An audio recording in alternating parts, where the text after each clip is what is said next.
This Leading Edge Forum Facebook Live session with me, Dave Aaron, and my colleague Bill Murray. Hello. Hi, my rather attractive colleague Bill Murray. Bill and I have authored, Bill led this report, Rethinking Risk Through the Lens of Anti-Fragility, and that's what we're going to discuss on this Facebook Live session today. I hope you really enjoy it. Before I do, since Bill has just joined, Bill, can I ask you to give a little bit of an intro, your background? Certainly, yeah, briefly. I started off as an engineer, studying high energy impacts. So I used to blow up aircraft, nuclear flasks, and cars, which was a lot of fun. It was very technical because we used to have to blow them up in computers first and then physically second. That was the fun bit, which naturally led into a career in management consulting. So in that part of my career, I was consulting to CIOs, to boards, to IT leaders on innovation around technology and information technology.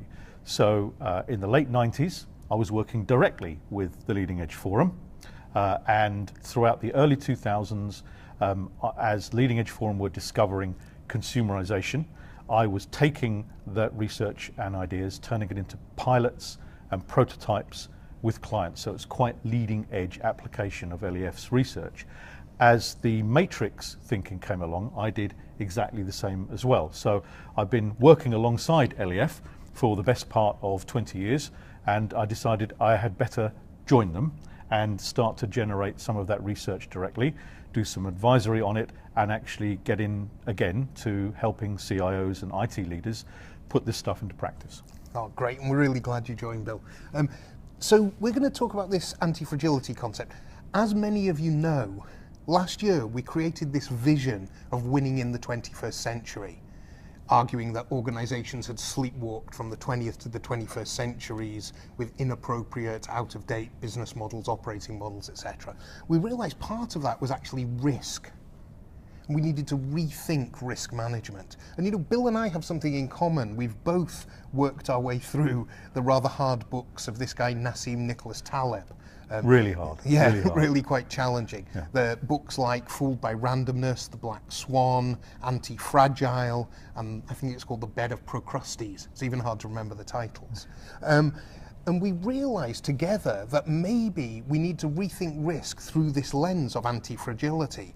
You know, risk management has lots of problems. Risk management is not really properly connected to value generation in most organizations. And perhaps most pointedly in terms of this research, there's a sort of assumption that the best thing you can be is robust or strong. You know, fragility is bad, being robust is really strong. But in fact, there's something a little bit better, being anti-fragile, which Bill's going to talk about a little bit more, but essentially it means getting better when there's risk, the upside of risk, maximizing the upside of risk. And there's also an observation that a lot of CEOs, a lot of boards, maybe driven a little bit by the Wall Street imperative, have made their businesses accidentally more fragile, and we need to make them more anti-fragile. So that's really what the subject's going to be. And just before I hand over to Bill for a little bit more of the meat, I wanted to share with you this lovely picture. This is a Japanese art called kintsugi or kintsukuroi. And what it is taking a pot that is broken and then using gold or silver to mend it in such a way that it's even more attractive than it was before it was broken. Don't think about it too hard, because it's not quite a perfect metaphor or analogy for anti-fragility, but we thought it's quite a good symbol and a lovely picture. So Bill, going a bit deeper, can you tell us really what anti-fragility is in practice? Certainly. Taleb had to invent the word anti-fragility. It didn't really exist before. People thought, particularly engineers like myself, that the opposite of being fragile or frail was robust. And the term resilience was also used in the same kind of way. But it's not true, because if you're fragile, so let's pick a metaphor, let's pick a catastrophic event like a storm. If you've got a prefabricated house, that will fail quite quickly. The walls will fall down without you in it, hopefully. That is a fragile structure. Right. If it was built of bricks, it would be a bit more robust, but it's quite extraordinary what a storm can do to a house, particularly with a roof, even if it's made of bricks. That fails. It hangs on a bit longer, but it fails. A tree, a supple tree in a storm, that's resilient. It bends, it bends, it bends, it doesn't break, and then it comes back up to approximately what it used to be. So you can see that none of those terms are the opposite of fragile. Anti-fragile is the term that Taleb coined, and anti-fragility as applied to a business, and there are businesses that are anti-fragile and using anti-fragility at the moment, systematically stress, push their processes, their systems, their people, their business model, their competitors sometimes, to the point of breaking. And at that point, they learn an awful lot. And provided they can prevent a catastrophe, if they learn and then restructure or change, not only can they be resilient and return to the original form, they can actually grow and get better. So anti-fragility is actually where you get hit by stress, a catastrophe, an event, known or unknown.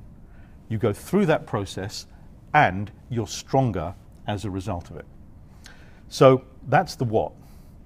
How on earth do you begin to start to be anti-fragile? Well, the first is easy, all right? Your classic risk management disciplines, just do them harder. Put in some fire drills, think about scenarios a lot harder, be more aggressive about that. Imagine a catastrophe is going to hit you, and there are many more of those in these VUCA environments. But secondly, and here's the clever bit, while you're doing that, while you're reducing your exposure to harsh or catastrophic events, aggressively innovate and introduce options into your business. And a little bit later, I'll describe to you what those options are. When you put those two things together, by the way, robustification and aggressive innovation and options, there's a term for that. It's called the barbell strategy. So if anyone wants you to be clever, say you know what the barbell strategy is now. And that essentially is how businesses have, for the best part of 50 years in some cases, started to become anti-fragile.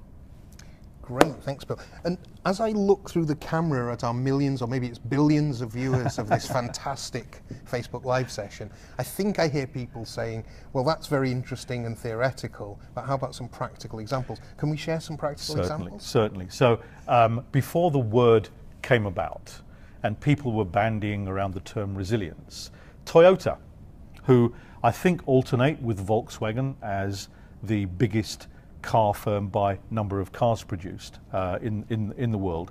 You may or may not remember this, but in 2009 they had the largest car recall in history. And then, against whatever odds you might imagine, a tsunami happened across the other side of the world the year after the car recall, and Toyota's and every other car manufacturer, in fact every other manufacturer, their supply chains were wrecked. So that was in 2010. Toyota had thought about catastrophic events. They had thought about what to do in the event of a catastrophe. They'd redesigned their supply chains to move to different processes. They had got banks of alternative suppliers that they could switch to at moderate costs. You always have to pay a little bit of money if you have an option, remember that.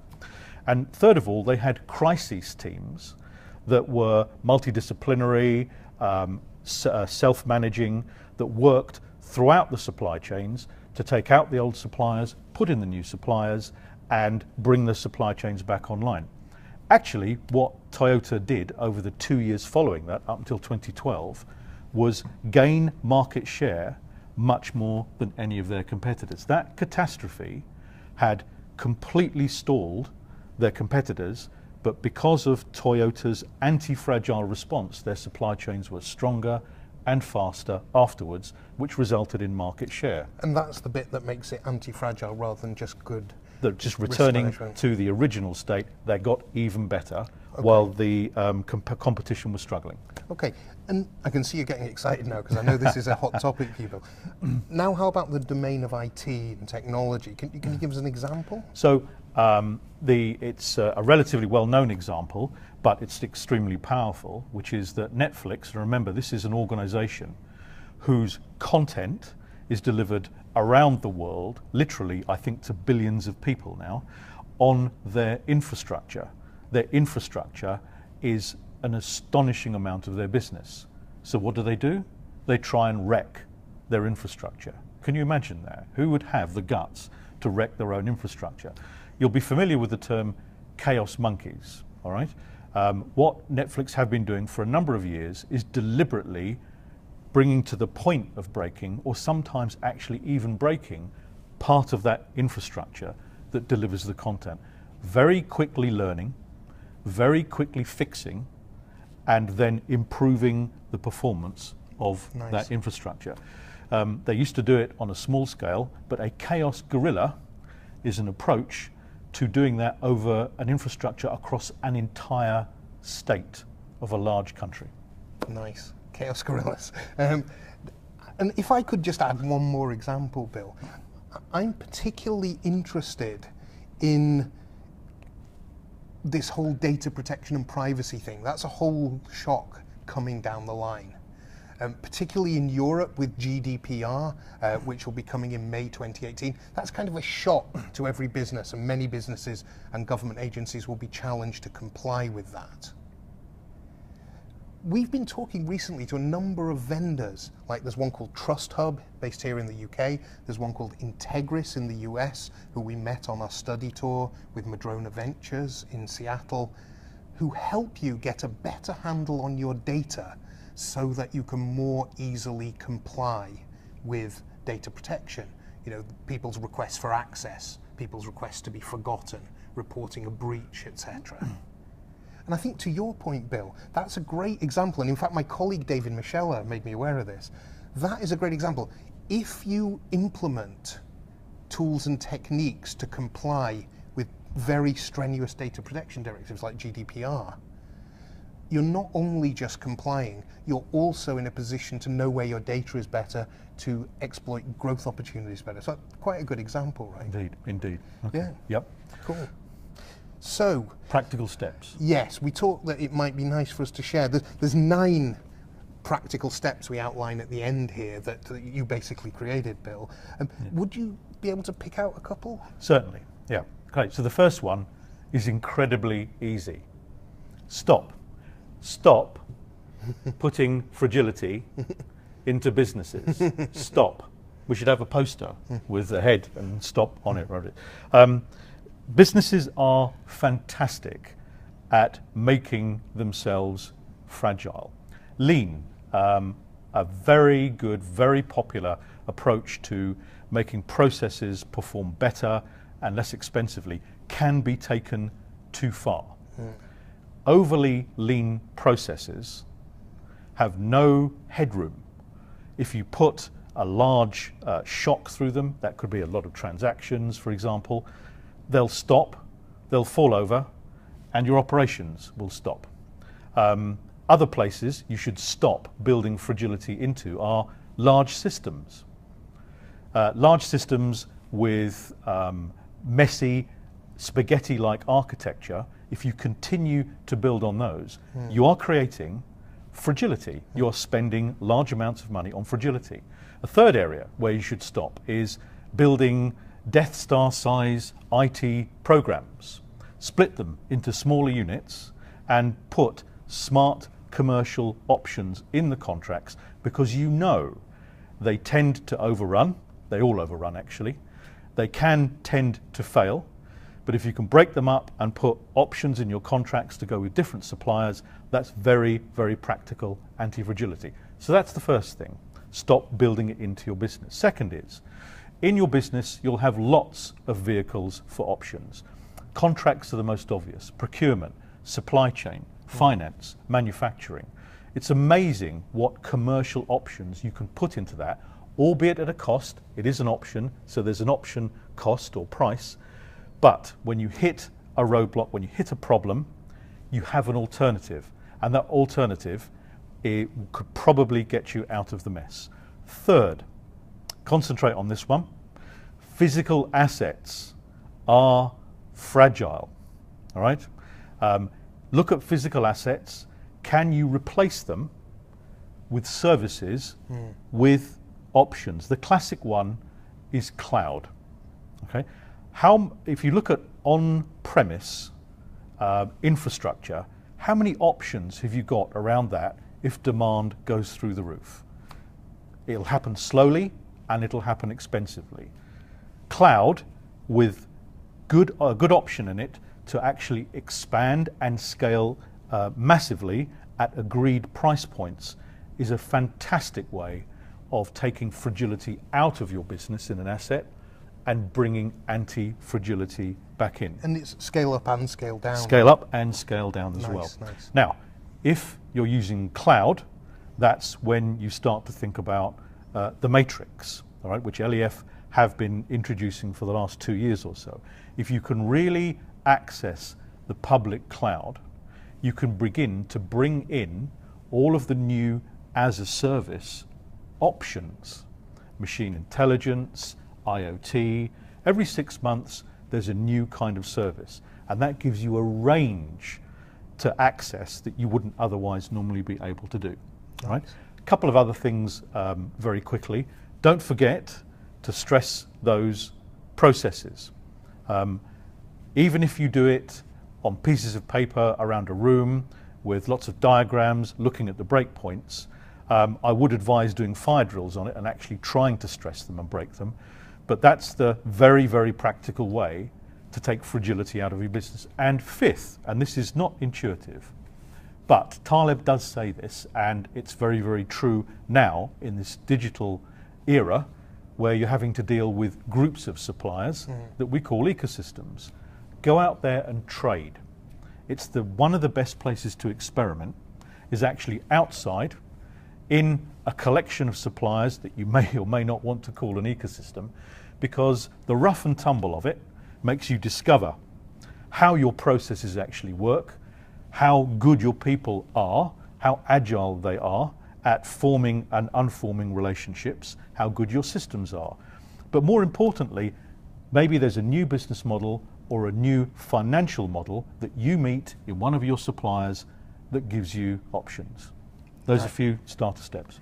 Nice, and there are 9 in here, but I'll just mention one more before we move towards the close, and that's the notion of internal marketplaces. So exactly what Bill just said about trading outside, create internal marketplaces. In the talent report that myself and Rich Davis are currently completing, we talk about creating internal marketplaces for talent, where instead of people being assigned to jobs, roles, managers, projects, they get to choose. So you're effectively creating a marketplace. So I think that's a nice additional one, right, Bill? I think so, yeah. Great, Okay. so unless you had anything to add, I was just going to talk about how this will infuse our agenda. Anything else, John? One more thing. How often does a new concept come out that actually IT are ahead of the game on? Nice a new point. technology, yes, but a new concept, an application of that technology, not so much. For 20 years, engineers and technologists have been fusing their ideas to create this anti-fragility, putting sensors on nuclear flasks to figure out how they're going to behave and so forth. But in the bowels of software development, in places like NASA, the defense industry and the aerospace industry, they have been building anti-fragile systems for the best part of 5 years. A drone swarm is an anti-fragile system. You'll come back to that in a second. When they take off, they don't know what they're going to hit. Their flight envelope is indeterminate. Clever software, clever sensors gives them the ability to learn and adapt. The same is now happening for fighter aircraft. All right? You design fighter aircraft for tight control envelopes, not anymore. You program them with software that can help them behave in an anti-fragile way, and they will adapt. DevOps, microservices, these are the tools that software engineers are already using, not just in the digerati, but wherever there is cyber engineering going on, autonomous vehicles, to build anti-fragile behaviour. Nice, good point to end on, thanks. And just to mention, everyone, that idea of thinking of a company as a drone swarm is one of the reports you can find on the LEF's website. You'll see this notion of anti-fragility, which Bill's really pioneered in LEF, embedding itself in some upcoming research on cyber risk by Mike Buffalino, some work on talent by myself and Rich Davis, a future of the IT organisation report that Bill and our colleague Glenn Robinson are working on, some work on blockchains that we'll be publishing shortly, and indeed our intention to work more on platforms, which Bill is also very passionate about, and where anti-fragility is an important concept. I hope you find this interesting, guys. We don't think it's just a buzzword. As Bill said, we think it's an important new concept. This report is available to members on our website. The recording of this session, and I believe the transcript of the session as well, right, will also be available within a few days on leadingedgeforum.com. Thanks very much, and thanks, Bill. It was great. Thank you for joining us. Cheers.